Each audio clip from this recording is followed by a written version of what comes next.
Carlos Ibáñez del Campo asume por segunda vez el mando de la nación. De antiguo intrigante, partidario decidido de los complots y de las dictaduras, ahora asume con un respaldo mayoritario realmente impresionante tras prometer barrer con los males de la politiquería y usando para ello como símbolo una escoba. Estamos presentando a ustedes el 15º capítulo de esta video colección Historia de Chile que les presenta BMC Editores. La victoria de Ibáñez estaba demostrando la incapacidad organizativa de los partidos tradicionales frente a la imagen carismática de un candidato que proclamaba un cambio fundamental de rumbos para el país.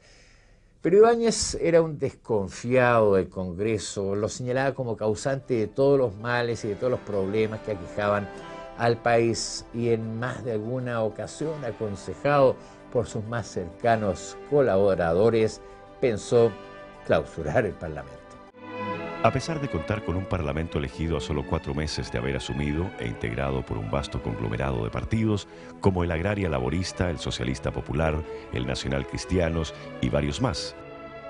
Sin embargo, era un apoyo heterogéneo, solo unido por la adhesión al personalismo del presidente de la República.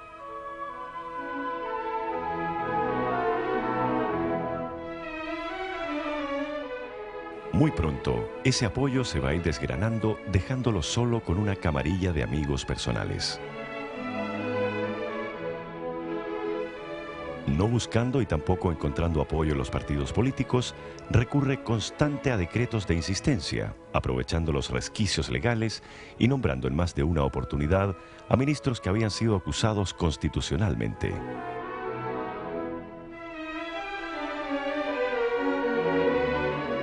El desencanto producido por sus permanentes modificaciones a la conducción política del país abre espacio a una profunda radicalización política. En 1953, durante un congreso al que asisten 3.600 delegados sindicales, se forma la poderosa Central Única de Trabajadores, la CUT, con el apoyo del Partido Comunista y teniendo como presidente al sindicalista Clotario Blest.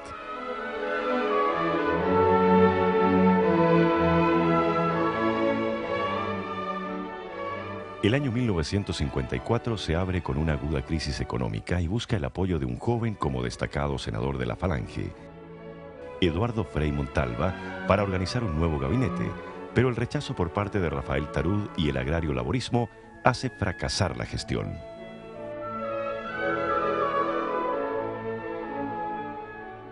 En 1955 se inicia una de las etapas más duras para el régimen de Ibáñez. Huelgas, una crisis económica en progreso y una inflación descontrolada que alcanza el 80% en 1955, a la que se suma la presión laboral en aumento. Solicita entonces el apoyo de una asesoría internacional, llegando a Chile la misión Kleinsack, un grupo norteamericano de expertos que plantea una política restrictiva en lo fiscal. Ante esta iniciativa, Ibáñez logra el apoyo de la derecha, lo que le permite equilibrar por un periodo la crisis política.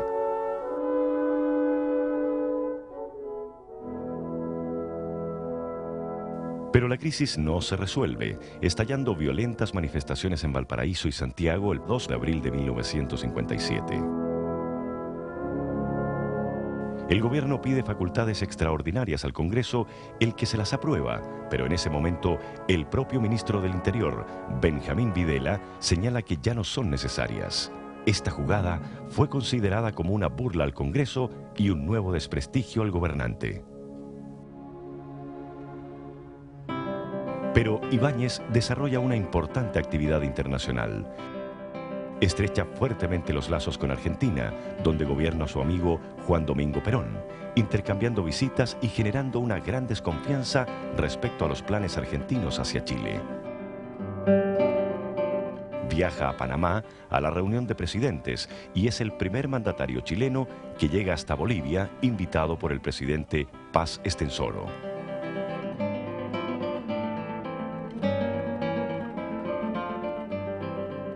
funda el Banco del Estado, apoya la creación del Banco Interamericano de Desarrollo BID, de la Corporación de la Vivienda, a la vez que fomenta la consolidación de los extremos del país, declarando a Arica puerto libre para impulsar su desarrollo regional.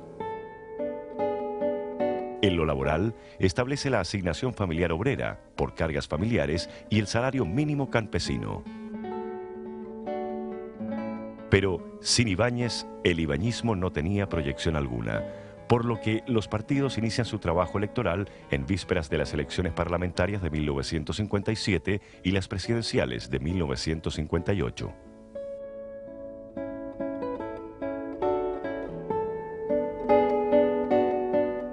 Las elecciones parlamentarias demuestran que el país está viviendo una nueva etapa política.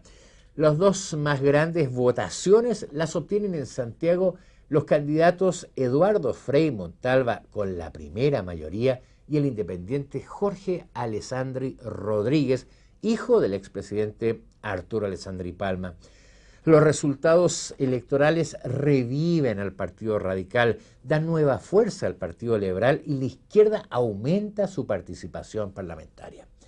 Ese año, 1957, se fusionan la Falange Nacional y el sector social cristiano del Partido Conservador, naciendo la Democracia Cristiana.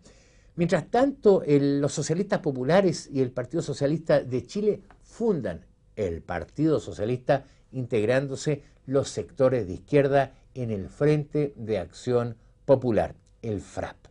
Ante la proximidad de las elecciones presidenciales y apareciendo cada vez más viable la elección del independiente Jorge Alessandri Rodríguez, los partidos forman un bloque de saneamiento democrático integrado por radicales, democráticos, Partido Demócrata Cristiano y socialistas, para obtener del presidente de la República una urgente reforma electoral. Como resultado, surge la cédula única oficial para las elecciones, el cierre de las secretarías electorales 2 días antes de la votación y la derogación de la Ley de Defensa de la Democracia, volviendo el Partido Comunista a la legalidad.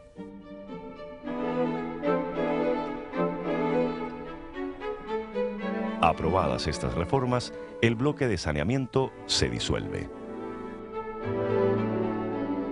Y llegan las elecciones presidenciales. La primera candidatura es la de Eduardo Frei Montalva, con el apoyo de la Democracia Cristiana y sectores del agrario laborismo.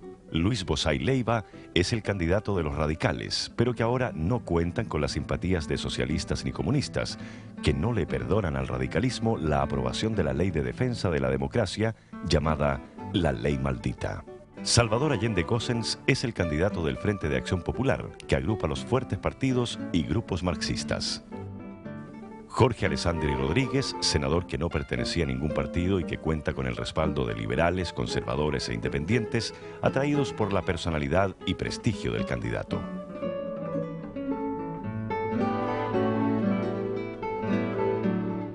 Pero no podía faltar en este escenario de la política chilena de fines de los 50 una figura pintoresca y desequilibrante. Antonio Zamorano Herrera, cura de Catapilco y que tras colgar las sotanas asume el liderazgo de grupos populares desorientados. Importante factor que va a incidir en el resultado final. Por solo 30.000 votos de diferencia, Jorge Alessandri logra una mayoría relativa sobre su más cercano oponente, Salvador Allende. El ex cura de Catapilco había logrado significativos 40.000 votos.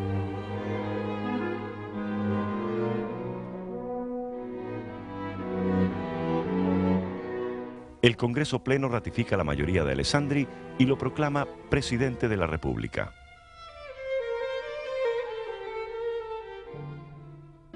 Y hago un cordial llamado a todos los chilenos sin excepción y a todos los partidos políticos para que cooperen en la obra de reconstrucción de nuestro país.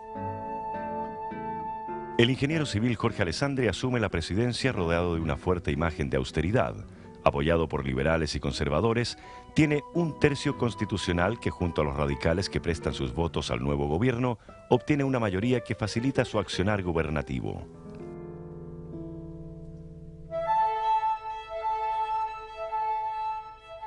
Al igual que su padre, enfrenta una grave herencia inflacionaria y una fuerte crisis económica que él transforma en una de las prioridades de su gobierno, logrando bajar los precios de los productos de primera necesidad y también logrando detener la inflación y bajarla a un 33% en 1959, a un 5.4% en 1960 y a un 9.7% en 1961.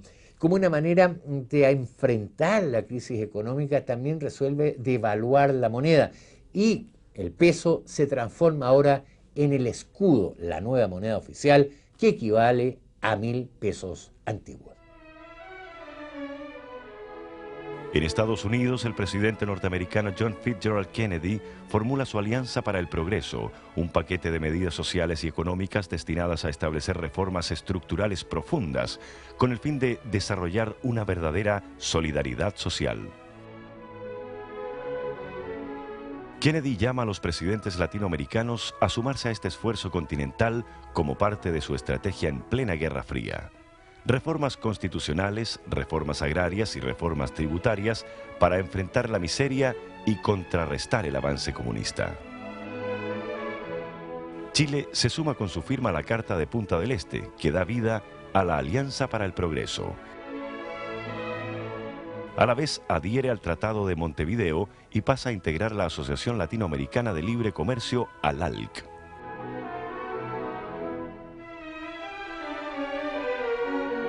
Las reformas planteadas por Kennedy se hacen realidad en Chile a través de la dictación de la reforma agraria en 1962. La creación de la Corporación de Reforma Agraria, CORA, es rechazada por los partidarios del gobierno, incluyendo a liberales y conservadores, y acusada de insuficiente por los partidos de la oposición. Chile, al igual que el resto de América, está a las puertas de un cambio político y social trascendental. La lucha entre el desarrollismo, el imperialismo y el revolucionarismo comienza a copar todos los aspectos de la vida social, política y económica, lo que va a derivar en poco tiempo después en el ascenso de las ideas social cristianas y socialistas al poder. También en el campo internacional, Alessandri debe enfrentar dos serios conflictos, uno con Argentina por la zona de Palena y otro con Bolivia por el uso de las aguas del río Lauca. En el sector de Laguna del Desierto, una patrulla de carabineros es emboscada por integrantes de la Gendarmería Argentina. El teniente Merino, a cargo de la dotación chilena, muere baleado, mientras el resto de la patrulla es herida y detenida. La grave situación, sin embargo, no llega al enfrentamiento entre las naciones.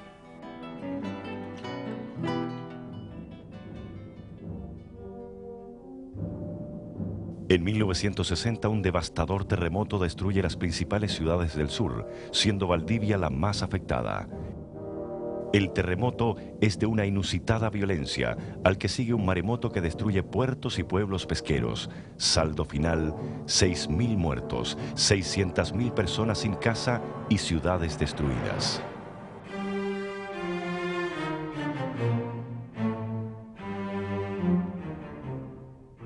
El proceso de reconstrucción es lento y blanco de las críticas de la oposición, cada vez más estructurada y poderosa.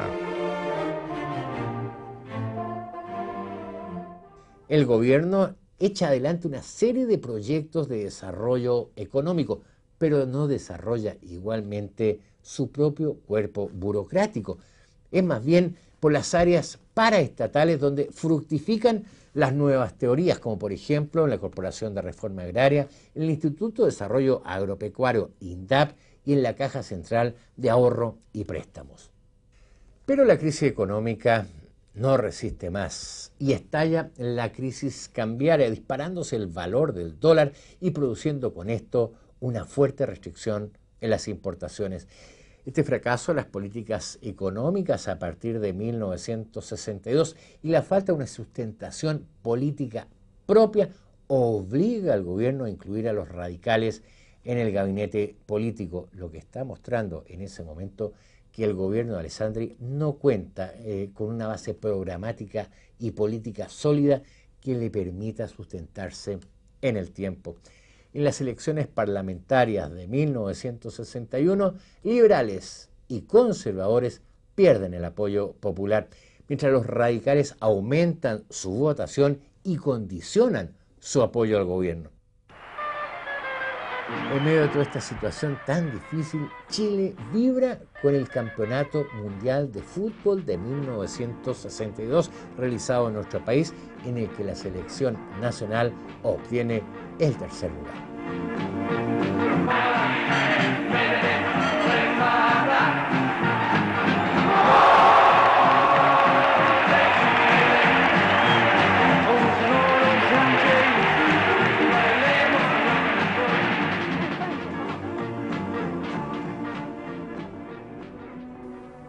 Para colmo, los gastos ocasionados por el gran terremoto de 1960 obliga al gobierno a recurrir a la ayuda exterior.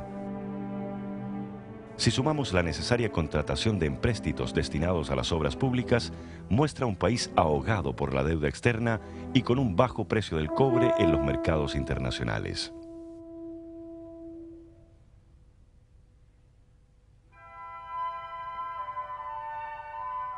El esfuerzo en vivienda permite erradicar a cerca de 30.000 personas de las llamadas poblaciones callampas o barrios marginales, que se debaten en la miseria y cuya expresión son las protestas encabezadas por la oposición.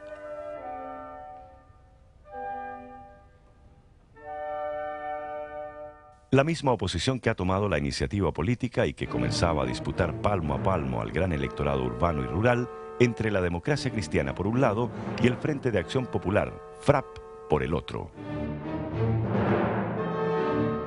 Chile cuenta en esos momentos con 8.400.000 habitantes, de los cuales están inscritos en los registros electorales cerca de 2.900.000 personas.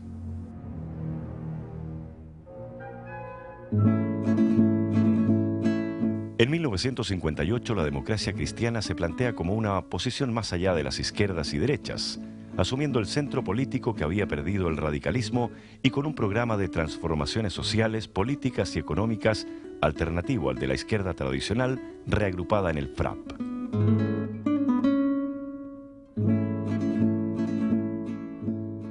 Las elecciones municipales resultaron determinantes en la configuración de las candidaturas presidenciales para 1964.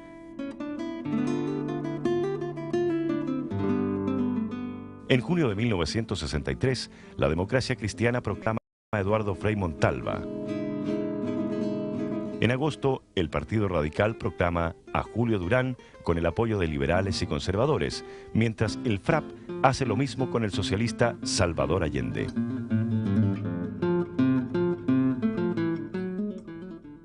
Pero la muerte del diputado socialista por Curicó, Óscar Naranjo, cambia radicalmente el escenario político en ese momento.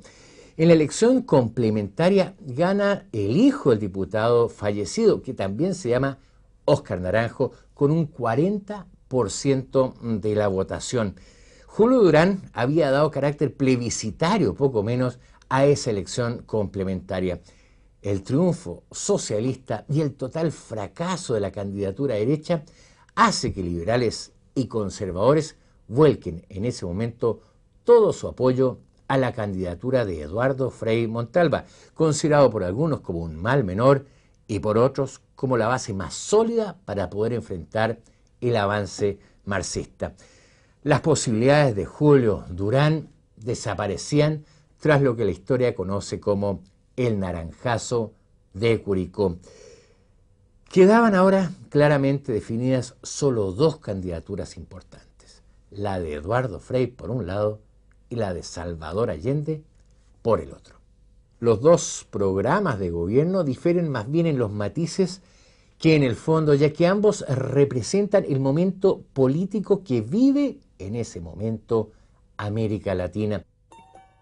La Guerra Fría ha alcanzado sus puntos más álgidos.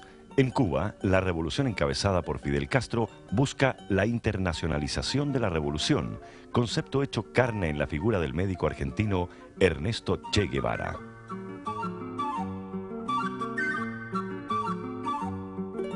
Ante el progresivo avance del marxismo en toda la América del Sur, Estados Unidos decreta el bloqueo de Cuba. mientras en el sudeste asiático inicia una activa participación en lo que será la dramática guerra de Vietnam.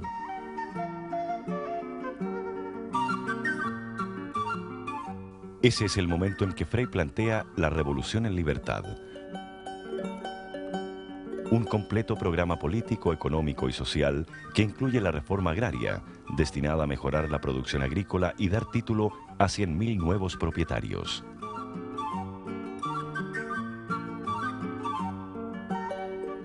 La promoción popular, para mejorar la calidad de vida y aumentar la participación ciudadana de los sectores más desposeídos. La chilenización del cobre, para traspasar al Estado la mayoría de las acciones de la gran minería del cobre en manos de empresas norteamericanas. La construcción de 60.000 viviendas anuales.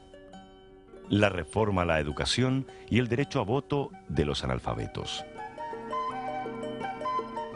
Salvador Allende presenta un programa similar, siendo más drástico al proclamar la nacionalización del cobre y la banca, la democratización de ejército, la reducción al derecho a voto a los 18 años y la incorporación también de los analfabetos.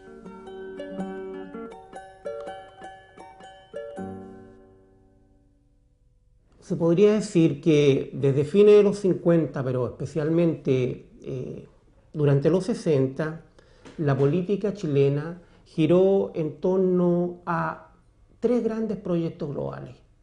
La derecha ofrece el suyo, el centro demócrata cristiano el suyo y la izquierda igualmente ofrece el propio. En este contexto habría que visualizar al gobierno de Jorge Alessandri. En el fondo, este gobierno representó un intento por llevar a la práctica uno de estos tres proyectos globales, y en particular el proyecto de la derecha, al nivel que ha logrado desarrollarse hasta allí. Se trata en el fondo de un proyecto tecnocrático empresarial, cuya idea fuerza giran principalmente en torno a desarrollar la economía en base a la inversión privada, más que la inversión pública, en abrirse a la inversión extranjera, en que haya más mercado y menos intervención del Estado. La base política de este gobierno y de este proyecto es precisamente la derecha tradicional, partido conservador, partido liberal, aunque luego debe incorporarse el partido radical al gobierno para darle un mayor sustento. Pero es la derecha tradicional la que está en este proyecto. Ahora, más allá de logros iniciales que consigue el proyecto, finalmente termina fracasando. En la última parte del régimen se desata la inflación, se verifican tendencias recesivas, es decir, a la disminución de la actividad económica con sus consecuencias en el nivel de empleo, aumenta el desempleo, hay crisis de balanza de pagos y en definitiva el proyecto no logra éxito. El fracaso económico final, o el no éxito, por decirlo así, tiene claras consecuencias desde el punto de vista social. Hay descontento de sectores obreros, descontento de sectores medios. La CUT empieza lentamente nuevamente a retomar fuerza. En 1962 impulsa un paro nacional bastante exitoso. Y en definitiva, la agitación social empieza lentamente a crecer. Por otro lado, el fracaso de este proyecto técnico empresarial impulsado por la derecha a través del gobierno de Jorge Alessandri trajo una consecuencia de la mayor importancia, que es el desprestigio de las soluciones conservadoras para los problemas del país. De esta manera se abrió paso una profunda crisis de la derecha, que va a alcanzar su apogeo durante el gobierno siguiente. Yo diría que fundamentalmente son tres las grandes tendencias que hacen que la derecha entre en crisis y pierda prestigio. En primer término, estaría la pérdida del monopolio del campo católico. La Iglesia ya no apoyará más al partido conservador. La Iglesia católica se ha renovado durante la década de los 60 a partir del Concilio Vaticano II y a partir de allí hace una apuesta al cambio moderado como el medio más indicado para resolver situaciones que se persiguen como injustas. Y esto lleva a la Iglesia, y en particular en Chile con mucha fuerza, incluyendo a su jerarquía, a una cierta identificación con el emergente y nuevo Partido Demócrata Cristiano. Evidentemente que esta no es una identificación al 100%, pero tendencialmente es una identificación importante. El segundo factor de crisis para la derecha dice relación con la posición de Estados Unidos. Estados Unidos, ante la amenaza que para él representa la Revolución Cubana, va a hacer una especie de apuesta por una modernización capitalista que implica ciertas reformas que debían modificar determinadas estructuras tradicionales, por ejemplo, el latifundio, sobre todo el latifundio. Y Estados Unidos considera que la democracia cristiana es la fuerza reformista que puede modernizar nuestras sociedades de la mejor manera, y es este Partido Demócrata Cristiano quien en consecuencia ofrece mayores posibilidades para ser enfrentado al avance izquierdista en el continente. Un tercer factor que incide en la crisis de la derecha es de tipo más bien cultural. La década de los 60 se presenta a nivel internacional y también a nivel de nuestro país como muy rica en utopías. La intelectualidad es predominantemente partidaria de las distintas utopías que se disputan el apoyo de la gente, y la derecha no puede, y más aún no quiere, empatizar con las nuevas utopías. Todo indica entonces que el futuro pertenecía a los proyectos de cambio encarnados por la democracia cristiana y por la izquierda. Proyectos de cambio que por lo demás aparecen apoyados en los sujetos populares, ¿no? Sujetos populares que se han ido constituyendo cada vez más en actores de primer orden de la vida social y política.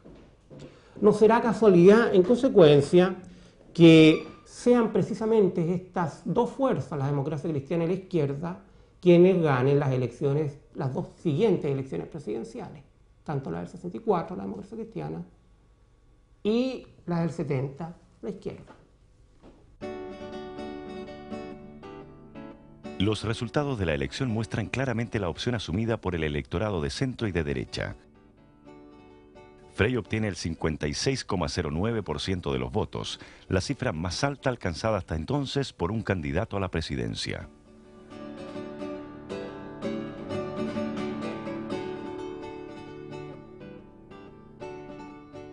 Allende suma un 38,93% y Julio Durán, quien se mantiene hasta el final para no romper la unidad radical, solo llega a un 4,99% de los votos. La aplicación del programa de la Revolución en Libertad va a generar de inmediato fuertes oposiciones. Para la derecha es un socialismo encubierto, para la izquierda un simple reformismo. Un primer indicio de esta guerra subterránea lo marca el día en que el Congreso Pleno debe proclamar al candidato electo. Pero la ausencia de los parlamentarios del FRAP impide el quórum necesario, debiendo llamarse nuevamente para el día siguiente, donde ya no se requería quórum. Frey asume el 4 de noviembre en medio del entusiasmo de las nuevas generaciones, integradas en la patria joven de los campesinos y obreros que entonan el himno Brilla el Sol.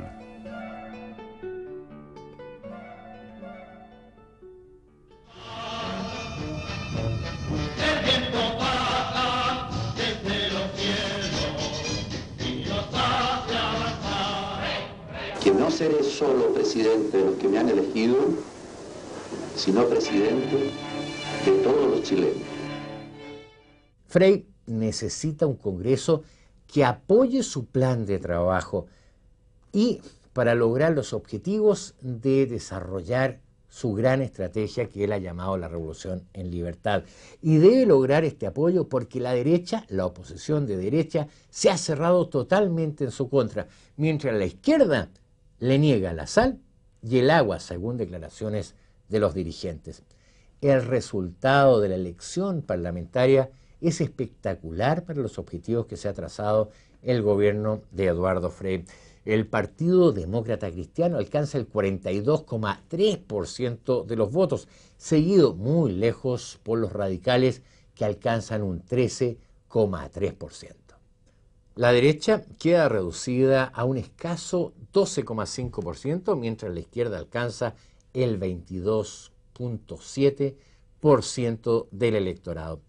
La DC controla con mayoría absoluta la Cámara de Diputados, pero no así el Senado, lo que le obliga a negociar cada proyecto. Es el momento en que la derecha reacciona, uniendo estrategias conservadores y liberales, más algunos sectores de la Alianza Nacional encabezada por Jorge Prat, dan vida al Partido Nacional el día 11 de marzo de 1966. Desaparecía así el único partido confesional que quedaba, el Partido Conservador, uno de los más antiguos y más tradicionales en la vida republicana de Chile. Para echar adelante el proceso de la reforma agraria, el gobierno envía al Parlamento la reforma del artículo 10 de la Constitución Política sobre derecho de propiedad, lo que genera la violenta reacción de grupos tradicionales entre la Sociedad Chilena de Defensa de la Tradición, la Familia y la Propiedad, más conocida como Fiducia. Alineándose tras ellos los partidos de derecha, las sociedades agrícolas, de comercio, de fomento, fabril y minería.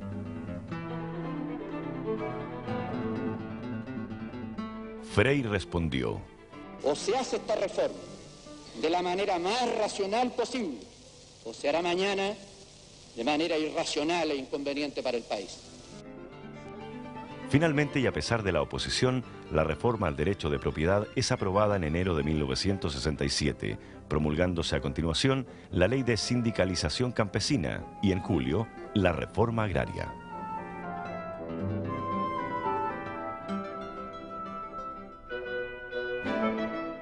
Fueron años de difícil trámite. Primero la creación transitoria del sistema de asentamientos agrícolas, para dar paso luego a la formación de cooperativas y finalmente la asignación de la propiedad definitiva. Esto permite un incremento de la producción agrícola que aumenta de 1.762.000 escudos en 1964 a 1.993.000 escudos en 1970.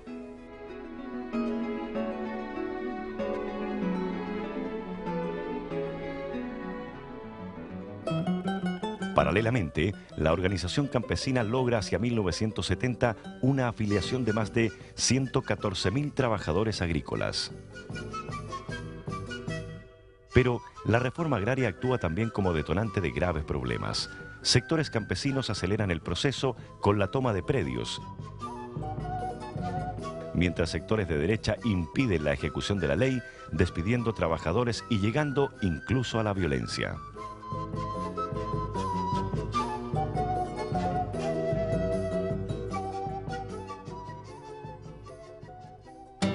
La clase media se suma a la derecha al sentirse amenazada por la agitación política. Así, después de haber perdido todo su apoyo, la derecha asumía la defensa de la propiedad y de los sectores que ven en el gobierno el primer paso de un proceso revolucionario. Incluso la propia promoción popular destinada a integrar a la comunidad a los amplios sectores marginales encuentra una decidida obstrucción por parte de derecha e izquierda, pues ven un trabajo de proselitismo demócrata cristiano.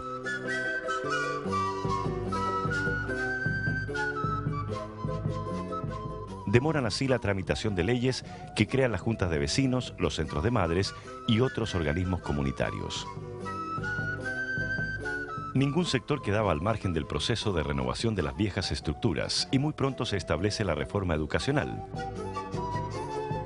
Se amplía la base de formación primaria a pocos años y la media a 4.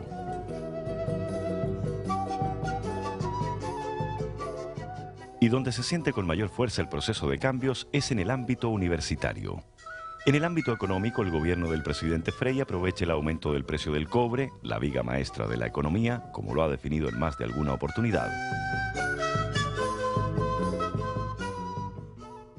Pero la inflación empieza a ser cada vez más incontrolable, mientras las huelgas y las movilizaciones incitadas por los partidos de oposición marxista adquieren cada vez más fuerza revolucionaria. Pero el apoyo hacia el partido de gobierno sufre una fuerte disminución en las elecciones parlamentarias del año 1969. La Democracia Cristiana, que cuenta con 82 diputados, disminuye su fuerza a 56.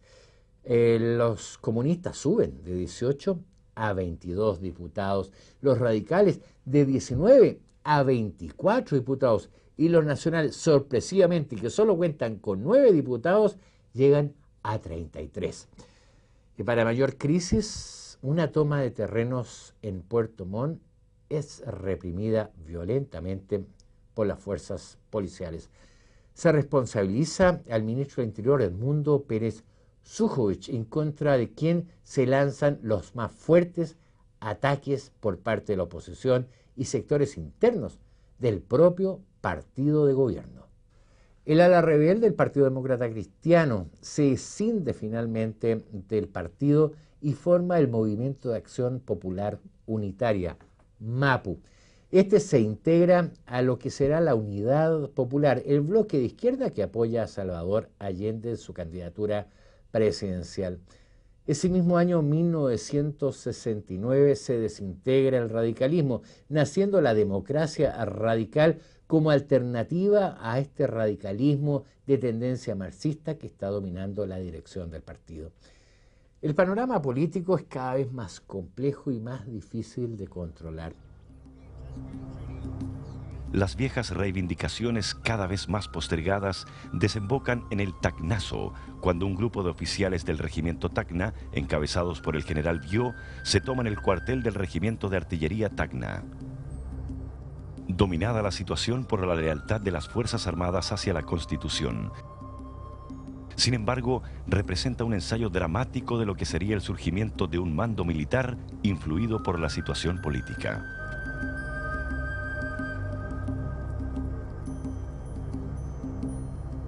Y un nuevo escenario se alza también en el sector universitario. Un grupo de intelectuales, desencantados con la conducción política tradicional de los sectores de izquierda, se constituye en una serie de grupos extremistas, cuyo referente más importante lo constituye el MIR, Movimiento de Izquierda Revolucionario, que llama a la desobediencia, a la conquista del poder por la vía armada.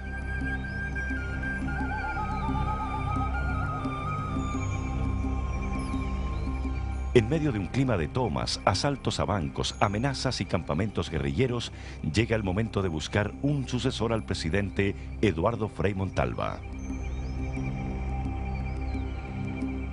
La Democracia Cristiana levanta el nombre de su embajador en Estados Unidos, Radomiro Tomic, quien aparece como el seguro sucesor demócrata cristiano.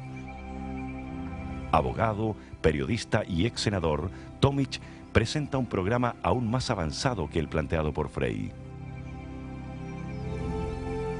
Frente a él, la derecha busca en la figura ya septuagenaria del expresidente Jorge Alessandri la posibilidad de enfrentar el creciente proceso de transformación social que conmueve al país.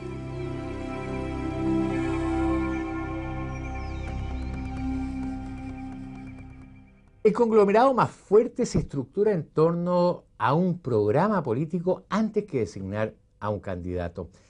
Integrados en la Unidad Popular, socialistas, comunistas, radicales, mapucistas, independientes y otros grupos elaboran la base programática que incluye desde el establecimiento de 3 áreas de la economía, un área estatal, un área mixta y un área privada, hasta el reemplazo del Congreso por una asamblea popular. Resuelto el tema del programa, entonces los distintos partidos políticos presentan sus candidatos a la presidencia. Allende por los socialistas, Neruda por los comunistas, Chonchol por el Mapu, Baltra por los radicales y Tarud por los independientes. Tras largas negociaciones, en enero de 1970 es proclamado Salvador Allende como candidato presidencial de la Unidad Popular. Allende es un político de amplia trayectoria que ya había sido candidato en 3 ocasiones, 1952, 1958 y 1964. La democracia cristiana accede al gobierno intentando llevar a la práctica un proyecto global que explícitamente se presenta como transformador. Se autodefine como una revolución en libertad. Su lema fundamental es que todo tiene que cambiar. Este proyecto constituye una modernización capitalista, pero bastante progresista, que afecta, en todo caso, bastante intensamente intereses de diverso orden de los grupos socioeconómicos más pudientes. En razón de esto mismo, la democracia cristiana concitará la oposición de la derecha. Los puntos principales en torno a los cuales el gobierno de la democracia cristiana afecta a los grupos más altos son los siguientes. En primer término, la reforma agraria, que afecta a los grupos terratenientes tradicionales y los afecta en orden a la distribución de la tierra que esto implica, pero también en razón de que la reforma agraria cuestiona el principio de la propiedad privada en general. La reforma a la Constitución que se hace durante el gobierno demócrata cristiano estipula que la propiedad tiene que cumplir una función social. Si se limita la propiedad en el campo, nada podría asegurar de que en el futuro esta limitación se podría trasladar a otros ámbitos de la sociedad. Por lo cual, este cuestionamiento de la propiedad privada afecta a la derecha. En segundo lugar, por el concepto del impuesto patrimonial, el impuesto al patrimonio, que obviamente perjudica a los sectores de mayores ingresos, ¿no?, más pudientes. Y el tercer elemento en donde la democracia cristiana afecta a los intereses de los sectores más altos de la sociedad y de la derecha en general, se refiere a la organización de sujetos populares. La democracia cristiana organiza sujetos populares que no existían como tales hasta ese momento. En particular eso ocurre en el agro. La ley de sindicalización campesina organiza al campesinado y este puede ser un sujeto de la vida política. Esto es muy grave para la derecha, porque tradicionalmente el Partido Conservador sacaba su apoyo electoral del campo, las provincias rurales eran provincias de derecha. Ahora entonces, convertidos en sujetos los campesinos, reivindicarán derechos frente a los terratenientes y dejarán, por otro lado, adicionalmente, dejarán de ser una base electoral de la derecha. Y más aún, serán un sujeto que impulsará transformaciones. Esto entonces evidentemente altera a los intereses de los sectores tradicionales y conservadores. Y por otro lado, la democracia cristiana organiza a los sectores populares en las poblaciones, ¿no?, constituyendo a través de la promoción popular toda una red de organizaciones bastante importante. El proyecto demócrata cristiano y el gobierno demócrata cristiano, ya refiriéndonos a los aspectos propiamente políticos, se caracteriza porque polariza extraordinariamente el sistema de partidos. La democracia cristiana no es una fuerza propensa a hacer alianzas. Es una fuerza extraordinariamente ideologizada que se empeña en llevar su proyecto por lo que ella llama el camino propio, sin conciliaciones con otros proyectos. Esto tiene una expresión muy clara en el hecho de que el gobierno demócrata cristiano en la práctica es un gobierno de partido único, cosa que no es tradicional en la política chilena. Por lo tanto, se desató durante el gobierno demócrata cristiano una competencia frenética por cerrarle el paso a la democracia cristiana, tanto desde la izquierda como desde la derecha. Esto entonces polariza, tensiona todo el sistema político. En lo social, el gobierno demócrata cristiano produce una consecuencia muy importante. Se produce una revolución en las expectativas entre los más variados sectores. La clase media tiene el ideal de conquistar, y lo ve a la mano, la casa propia, el auto, la citroneta en aquel tiempo y el televisor. El campesinado, tener acceso a la tierra. Los obreros, mayores niveles salariales. Ahora, el no cumplimiento a plenitud de estas expectativas que se han ido gestando, tanto entre los sectores populares como entre las clases medias, llevará a una cierta frustración y a una cierta convicción de que para conseguir estas demandas es necesario radicalizar las opciones políticas. En consecuencia, como producto de esto, el país se izquierdiza. Los descontentos que provocan esta frustración hace que todo el cuadro político se desplace hacia la izquierda. No solamente la izquierda se hace más izquierdista, sino que la propia democracia cristiana se desplaza a la izquierda. Y ello tiene manifestaciones muy claras, porque las temáticas que se ponen de moda son precisamente las temáticas del anticapitalismo, las temáticas de la revolución, que ya dejan de ser patrimonio de la mera izquierda. La derecha sufre un cambio importante.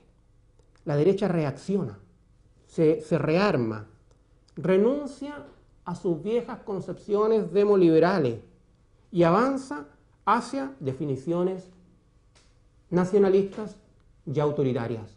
Esta derecha restauradora planteará la idea de orden, de autoridad, en función de la cual implícitamente en el fondo estará planteando una especie de alianza entre el gran empresariado, entre los distintos sectores empresariales y las clases medias, aquellas clases medias más despolitizadas y un tanto asustadas ante la emergencia de nuevos sujetos populares que se agitan por nuevas reivindicaciones. Esta derecha, ¿no?, que intenta llevar a cabo esta alianza, por lo demás, y muy ilustrativamente, empieza cada vez más a mirar hacia las Fuerzas Armadas, a las cuales conceptúa como las reservas últimas del orden, de la nacionalidad y de la persistencia del país. Las Fuerzas Armadas, al final del gobierno de Eduardo Frei, se habían convertido en un verdadero actor político tácito. El punto de fondo era a favor de cuál de los tres proyectos globales que se estaban presentando al país se inclinarían las Fuerzas Armadas. Porque aquel proyecto que recibiera el apoyo de las Fuerzas Armadas sería el triunfante. Pero esta cuestión no se va a dirimir bajo el gobierno de Frei, sino que bajo el gobierno siguiente. Allí, definitivamente, la actitud de las Fuerzas Armadas quedará el año 73 muy definida en favor de un proyecto muy concreto. La campaña adquiere ribetes no conocidos hasta ese momento.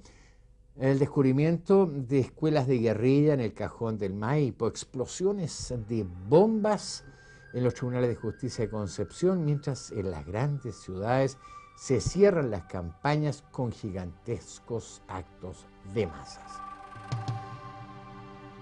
Todos miran al ejército, pero el comandante en jefe, general René Schneider, aclara que las Fuerzas Armadas van a respetar el veredicto y dar seguridad a quien asuma la presidencia, y si nadie la alcanza, se respaldará la decisión del Congreso.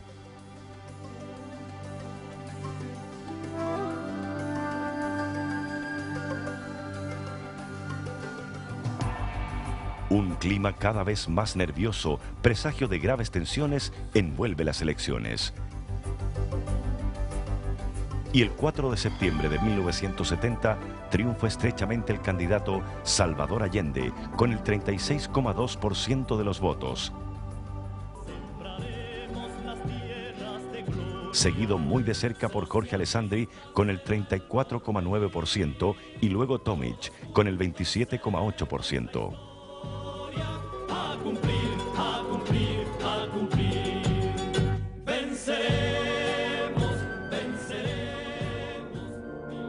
El Congreso debe resolver, de acuerdo a la norma constitucional, entre las dos mayorías relativas. Es el momento en que la DC exige condicionar su apoyo a cambio de la firma, por parte de Allende y la Unidad Popular, de un estatuto de garantías democráticas.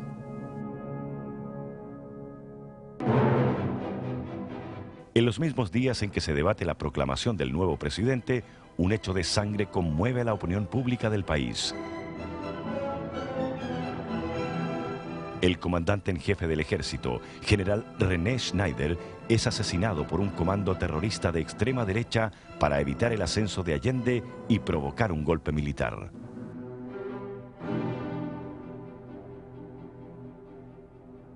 Sin embargo, el Congreso Pleno elige como presidente de la República a Salvador Allende, en medio de un país dividido entre tercios irreconciliables.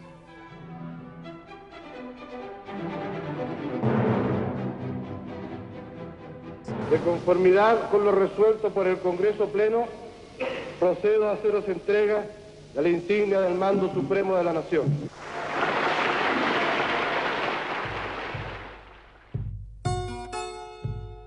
El socialismo alcanzaba el poder en Chile por la vía democrática, alzándose como el primer Estado que lo lograba por votación popular.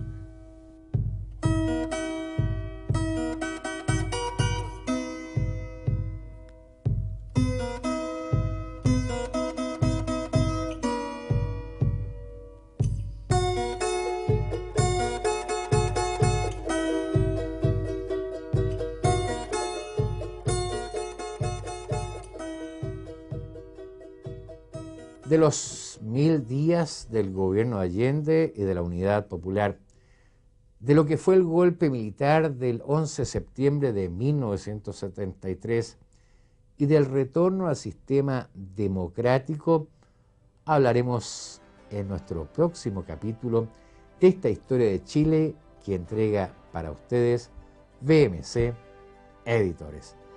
Muchas gracias y hasta el próximo capítulo.